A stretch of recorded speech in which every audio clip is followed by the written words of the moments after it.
What's the deal, y'all? This your man King Eric, the media assassin, coming at y'all with another video. So I finally caught the Hulk Hogan documentary, and it felt like the Vince McMahon documentary. Like, it felt as though the story isn't complete. They purposely left a lot of stuff on the table. I got the same thing about the Vince McMahon documentary, and I felt the same way watching this Hulk Hogan thing here. Now, from the footage, from the production, from how it was handled, it was amazing. Just by how it was shot, because it took us back to a time where wrestling was booming. They had larger than life characters. They focused on the high parts of the boom. Rock and wrestling, WrestleMania 1, Hogan slamming Andre. They focused on that aspect of it at first. Then you got on Hulk's upbringing, how he met Linda. What I didn't like, though, they glossed over so much, man. Like, the AWA aspect, they glossed over that, where that's where Hulkamania originally started. Then they also glossed over a lot of key factors in this thing. For example, they glossed over nothing about the vendetta with Randy Savage. The Mega Powers Explode angle is what really catapulted WrestleMania and the WWF. Nothing about his personal vendetta with the Ultimate Warrior. Now, they did bring Bret Hart up in there, because Bret Hart ain't gonna sugarcoat nothing. He called Hogan a backstabbing lying piece of garbage because of how he backdoored him out the WrestleMania 9 deal and took his title from him. But see, you're not gonna get a lot of that truth in there. You had everybody from Linda Hogan, Nick Hogan, his son, Jimmy Hart, Triple H. I don't know why Cody Rhodes is up there.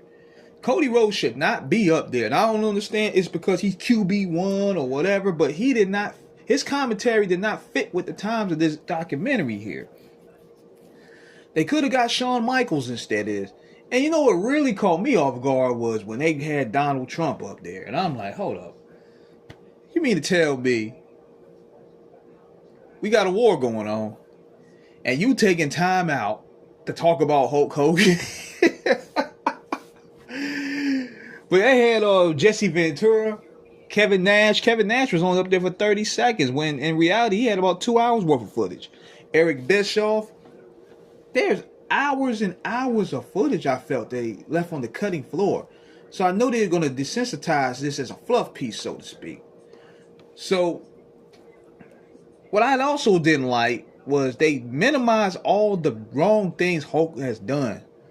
Made it like he didn't know better. They made it like he made mistakes, but not understanding the cause and effect that these mistakes have done to a community of people, as they say, were black people. Or Nick Hogan accidentally murdering his friend. They don't cover a lot of that. They try to make it like Hulk was a sympathetic guy. And it was built off that. Now I understand, being that it's the WWE, they're not going to really go in deep because they still got money to make off the Hulkamania brand. And this was also Hulk Hogan's last interview, so he's not going to really tell the true nature of his perspective. But what I also liked about the documentary too is that they got into the steroid scandal. Which was very informative. Then they got into, I'm going verbatim, y'all. They got into the injuries that he suffered over the years. This goes to show you right here that what these guys do in the ring is not ballet. Hogan had probably about 100 surgeries to where he could barely even walk before he died. So it shows right there that what these guys do to entertain us is not no plaything. And they also got into what probably called those injuries, which was the wear and tear over the years. They got also into the NWO boom, which was great. We can't ignore the fact that he made an impact of being a part of 2 economic booms for the state of wrestling. But there's layers behind the story.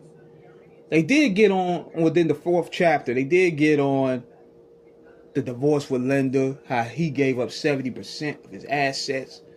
He got hooked on drugs, he got hooked on alcohol. Very ironic coming from the guy that says, say your prayers and eat your vitamins. I also didn't like this though. I don't like how they still try to minimize WCW's impact, which is why I think why they brought Eric Bischoff in. Like they had Cody Rhodes out there talk about the Hogan versus Flair match. It looked like Hogan was struggling old. Nah, man. That match was, if anything, better than the one WWF put out. This match here was way better, was booked better. It was booked like how it should have been booked. That one match is what put WCW on. I'm not going to take that away. Like, I'm not no hater. But overall, I will probably give it an overall 5 out of 10 because now if I'm watching as a fan, like as a new person that want to experience the WWF experience, I would have gave it like a good 7 at best.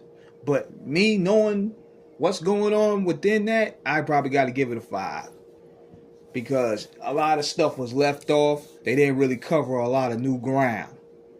So I don't know what you guys think in the comments, man. Subscribe to Rap and Wrestling. This is King Eric signing out. Peace.